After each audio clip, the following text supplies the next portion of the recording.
Hello everybody and welcome back to my second channel. How you doing? Look at the background. The background's like evolved. I have bookcases now and new light, and I feel like I like where this has gone. I like where the set's gone. Let me know what you think though. Should I add anything? Is it a nice feel? I like it. It's cozy. Just like you. That's how you make me feel. You make me feel cozy and warm inside. Let's read some Reddit.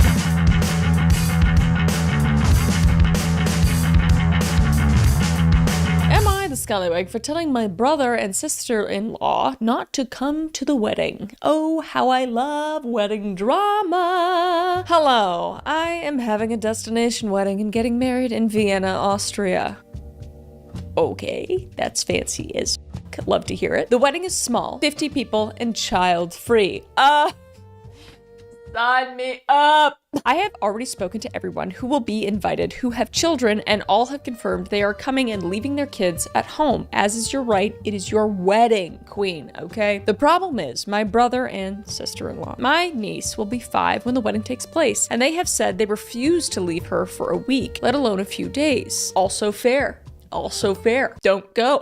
You know, my sister-in-law refuses to let anyone but my mom babysit. She doesn't trust anyone and refuses to go away without her. They have never spent time as a couple without her. I don't care. That's their personal choice. Fair enough, you know? All fair enough so far. When I told them I would have to find accommodations for my niece during the wedding, my sister-in-law freaked out. Said my niece was coming no matter what. I said she is not invited to the ceremony, the reception, and I won't have her around the wedding party at the hotel. Maybe she really does not want kids at this thing, which is fair. That we are paying for. Oh wow, guests are only paying their plane tickets. Okay, that's nice. That's nice. The day of, so if she brings her, they would have to find another hotel, or at the very least, a sitter over there for the night of. That's true. They could get a sitter. They could still take her on the trip. Which again, she freaked out and said no, and how my mom could babysit.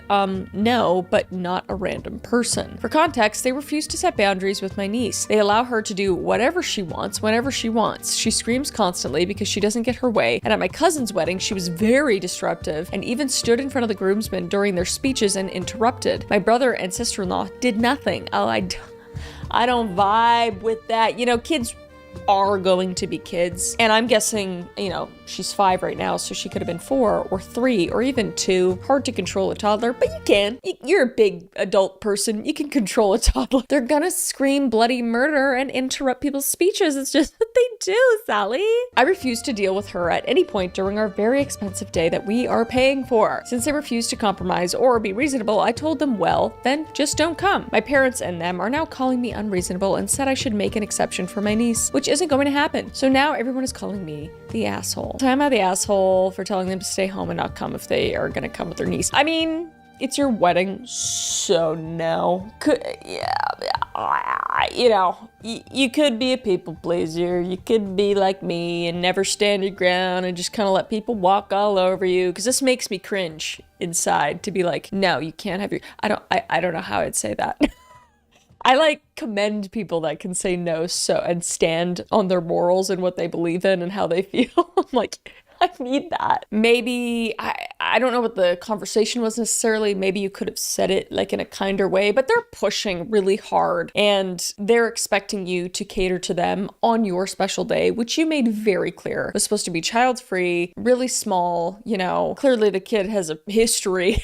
At 5 years old, kid's got a history, okay? She's got a record. I don't know. I feel like people just expect other people to fold during these types of things, during weddings, where it's like, come on, you have to invite your great Aunt Linda, even though you've never met her before. She has to come. And then you're like, okay, I guess. I don't know. I just think weddings, it's like, it's your day. Do whatever you want. You know, that's how I feel though. First comment said, I don't know. Generally, I'm very pro child-free weddings, but asking people with young kids to travel abroad without them is a huge ask. That is very true. Like, I have a sister. She has 2 kids under 3 years old. I would never expect her to travel, to Austria from like Canada with her 2 little ones. Or if she did, I would be like, yeah, of course they're coming. Like of course they're coming. But that's how I feel. You know, I'm really close to my family and I love kids and I love having them around, and I just think, you know, if something crazy happens, that's just gonna be a fun story for our wedding or whatever. But I'm a different person and people are totally perfectly in their right to just say, okay, if you can't come, then you can't come. I don't want kids at my wedding. You can say that. It's also not weird. Your brother-in-law and sister-in-law don't have anyone besides your mom to keep her that long. Care like that is very limited. Also very fair. Like a week is a long time.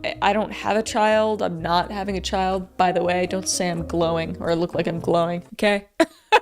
I'm glowing because it's 90 degrees in Texas in March right now, and I don't have proper AC in my room right now, okay? But yeah, I don't even know what I was saying, but I think both sides are very valid. I think it's very hard to ask a parent to leave their child for a week when they're 5 years old. It honestly sounds you're both being unreasonable, to be honest. It's reasonable to say they're responsible for care. It's somewhat reasonable, a stretch, but given your description of her, understandable, you don't want her around the wedding party. It's unreasonable to say they have to get a babysitter in another hotel. True. Yeah, you're paying for the hotel. My God, it's a child in a hotel. It's not the wedding, you know?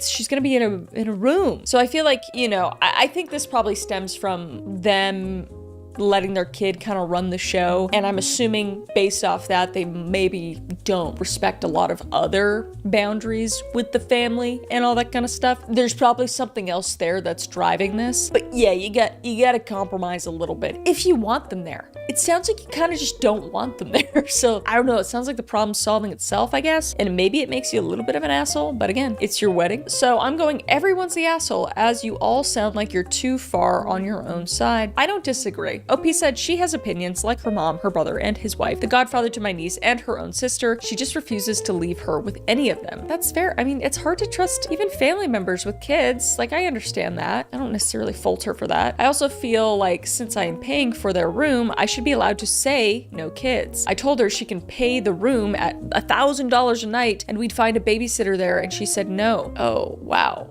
Whoa, that's expensive.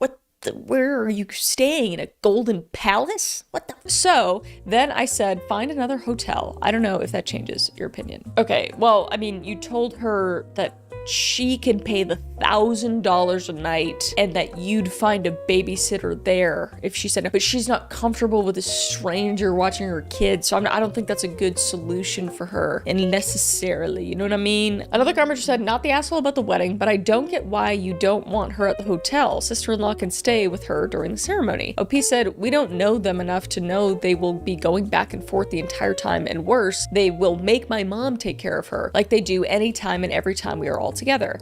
That's fair. You want your mom at your wedding. You want her to be, it's your day. I can very clearly see both sides. My mom will not enjoy the wedding and she can't say no to them. And so I don't want her around. Yeah, it just sounds like you don't want them around. So they will also try and sneak her into the wedding. So since they don't respect boundaries, for me, it's a no. See? I really think that this is just the cherry on top. I think they don't respect any boundaries. I think this is coming from something much deeper. Another commenter said, so why don't they bring one of her sisters or her mom and have them babysit? OP said they can't afford it. That's an extra plane ticket for them. We are taking care of all costs other than flights. Yeah, I mean, like, God, it's expensive. Because the flight, oh, if this is from like the States, God, who knows? It's probably in the thousands. And then the hotel room, if they'd have to pay for their hotel room, thousands. Jeez Louise. But luckily we have an update. So I'm interested to hear if it happened or what's going on. This is 3 days later. Hello, I just want to do a small update to my previous post. So we had our usual Sunday family dinner with my parents, my fiance, my brother, and my sister-in-law and my niece. And my sister-in-law finally said to me and my mom that they won't be able to attend due to the financial reasons, to which I said I understand completely and they will be missed, but no hard feelings. Sounding like it's solving itself, okay? My mom then tried to get me to have the wedding near home, to which I said no. Oh, you planned a whole wedding and accommodations and paid for it, and she's wanting you to move the wedding for her? Oh, wow, that's crazy. But then my brother comes upstairs to tell us he's going to Portugal to play golf in October with my dad and some friends, no wife or daughter, and that it's been decided today. For context, my wedding is in June. I'm assuming she's talking about the finances because they're saying they can't afford it, and then he's going to Portugal for golf? All this after my niece played soccer in the house against glass doors. Threw a screaming fit when I told to stop, threw soccer cones at my fiance's head 3 times before my brother finally intervened, and we spent the entire supper hearing my niece bang plates, scream at everyone for attention, singing at the top of her head, and everyone constantly stopping to give her attention. Sounds like a regular kid. I'm just kidding. I mean, it does, but then, somebody's got to intervene and be like, no, you can't do. I mean, she's 5 also. It's not like she's a 2-year-old toddler. Like, you can't really reason with, but 5, that's wild. As much as I think they are being selfish by going to one trip but not my wedding, and how they are doing this because my niece isn't invited, I am somehow relieved they won't be there. It just sounds like you don't want them there. It really sounds like you don't want them there, and I think this solved itself, and I think everybody's a little bit of the asshole here. Just thinking about it a little more, I feel like you are a little bit of the asshole, just in how you just sound like miserable a little bit, but then also these parents need to learn how to parent, and then the mom is trying to get you to have the wedding. She kind of sucks. Everybody just kind of sucks. Like, lighten up. I don't know. It's supposed to be happy, isn't it? Why is every wedding like that I ever hear about, it's just always stress and it's horrible and it's too expensive and everybody complains? It's like, that's not what this is about. Get married in your kitchen on a laptop at a 1 minute and 30-second ceremony. That's what I recommend. That's what I did. And then we had cake. It was great. No, I'm acting holier than now. I know a lot of weddings that are awesome, but it's just so frustrating. It's like, God, this is supposed to be such a great day, and so many of these are just like, oh, it's fucking miserable. Everybody sucks, and mom wants me to do this and this and this and this. It really brings out the worst in people, or the best. Sometimes brings out the best. Yeah, I don't know. Let me know what you guys think. I'm probably stupid. I'm stupid. No more updates. Sounds like it's gonna be a really nice, quiet wedding though. So there's that, I guess. You know, when we read stuff and then it gets concluded and we're like, oh, yay, it all wrapped up nicely. This just feels like sticky, wet, day-old spaghetti in my hands, and I want it gone. Oh my God, no way! I found one that says, am I the asshole for refusing to eat my wife's spaghetti? After I found out what she put in it. We have to do this. It was written in the stars. Last night, my wife made spaghetti and it smelled amazing. She said she tried something new and wanted me to just eat it before asking questions. I had a few bites and it tasted kind of off, but not terrible, just weirdly sweet and earthy. Oh, sweet and earthy. What is sweet and earthy? Dirt? I asked what she changed, and she told me she blended up leftover spaghetti from 6 days ago and mixed it into the sauce to thicken it. I swear on everything that is holy and good, I did not know this was going to be about leftover spaghetti. I mean, I read the title right after what I was doing, but I know that's not that. I just think that's really cool, okay? Me and Reddit, always on the same page. Did you guys know that you can get botulism from eating leftover spaghetti and rice specifically? Like if it's over, 4, 5, 6 days, moisture starts to build up and it creates this bacteria. I just learned this not that long ago. And a lot of people, not a lot of people, but old people tend to die from that because they keep spaghetti. I used to eat 6-day-old spaghetti all the time. That was like my go-to. So just don't do that. I think I've talked about this on the channel before. I don't want you all to get botulism, okay? I really like you being around. All right, that's wild. Why? Who would come up with that idea? I get you're saving food, but why would you think I might try it? I immediately stopped eating. I know it is technically the same ingredients, but the idea of blended old noodles mixed into fresh sauce made me feel sick. She got offended and said I already ate half of the plate, so clearly it was fine and I was just being dramatic now that I knew. I told her that is exactly the point. I did not know. If I had known beforehand, I would have not eaten it. She said I was being wasteful and disrespectful and acting like she served me garbage. I ended up making a sandwich because I could not finish it, and she got really upset and barely talked to me the rest of the night. Now, she told her family and they think I embarrassed her, but my mom thinks it is gross and I should not have been tricked into eating it. You weren't tricked. She wanted you to try it before asking, and you said, okay, that's not tricking you.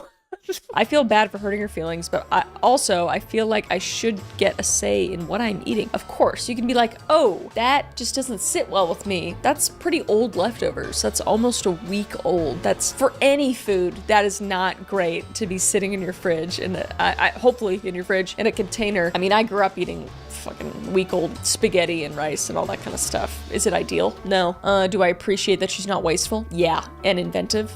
Sure. I would never have thought of that. But I don't think it's bad that you said, I don't want to eat this anymore. I don't think you're the asshole. Not the asshole. It tastes kind of off, but not terrible, just weirdly sweet and earthy. You know what the earthy taste probably was? Mold. Probably, because I've tasted that before. I've tasted gross, moldy, old spaghetti before. Comment under that says, this is the one. You get an earthy taste in something that shouldn't taste earthy. You are tasting mold or fungus. Like, your body knows it's off. So it's like, don't eat this because something, like, it's off. So you listen to your gut and didn't want to poison yourself. She was poisoning you. She just didn't know it. I don't know if you were acting like she served you up garbage, but if it tasted earthy due to unseen mold, she was serving you garbage. You weren't being wasteful. Mold food goes in the compost or the garbage. What does a plate of spaghetti and sauce cost in ingredients? $2-ish? So wasteful. Leftover spaghetti and sauce is generally safe to eat for 3 to 5 days when stored in an airtight container in the refrigerator for the best quality and safety, especially with meat sauces. It is recommended to consume them within 3 to 4 days. Yeah, the 6 days I was like, whoa, that's crazy. That's wild. Also, not the asshole. You didn't embarrass her. You stopped eating. Did you go and tell your family to garner ridicule? No, she told her family if she is embarrassed, it is because she has embarrassed herself. You did not do that. Yeah.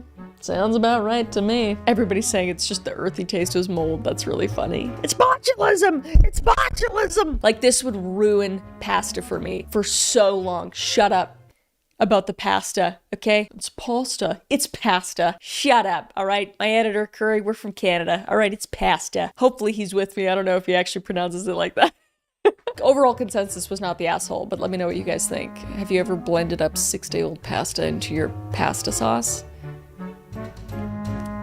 Let me know. Okay, this next one is from Entitled People. Love these kinds of posts. Okay, so this is the story of my best friend I felt like sharing here. He has a little cute sausage dog with heterochromia who jumps for everyone and is genuinely a sweetheart of a dog. I'm gonna assume it's a dachshund because I love dachshunds like Rupert. She escaped their property around 1.5 years ago and legit everyone thought she got hit by a car because nobody ever reported finding her.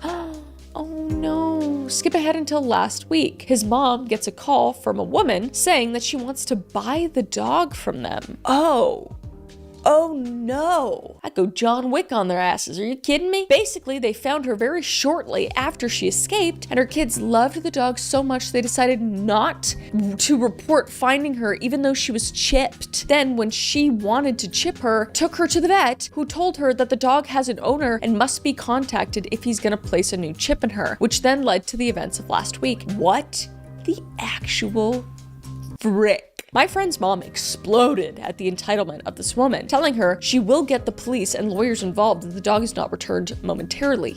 As you should. John Wick on her ass. That lady says something along the lines of, quote, "She's been with us for almost 1.5 years. How can you separate her from my children? They will be devastated. We are willing to pay you for her."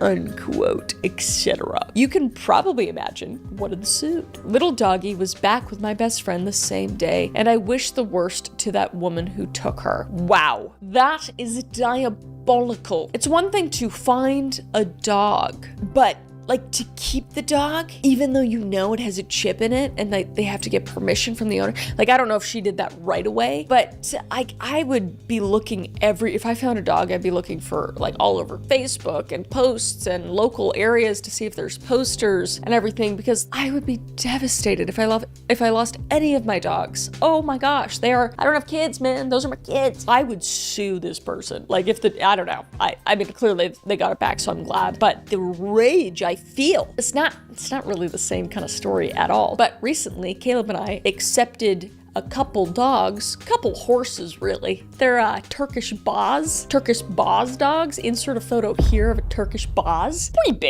big.